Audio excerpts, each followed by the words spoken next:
সকল ছাত্রছাত্রী এবং শিশু সমাজের প্রতি তামাক থেকে নিজেদেরকে মুক্ত রাখার জন্য আহ্বান জানাই। বর্তমান শিশু সমাজই দেশের ভবিষ্যৎ। তামাক সেবন দেহ এবং মনে সাময়িক শান্তির উদ্রেক করলেও দীর্ঘস্থায়ীভাবে তা অত্যন্ত হানিকর এবং ক্ষতিকারক। তাই সমগ্র পৃথিবীতে তথা দেশে একটি সুন্দর, সুস্থ, সবুজ পরিবেশকে গড়ে তোলার জন্য এটির বর্জন অত্যন্ত গুরুত্বপূর্ণ এবং প্রয়োজনীয়।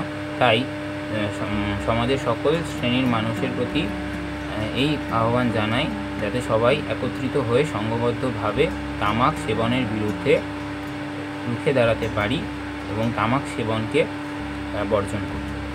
ধন্যবাদ।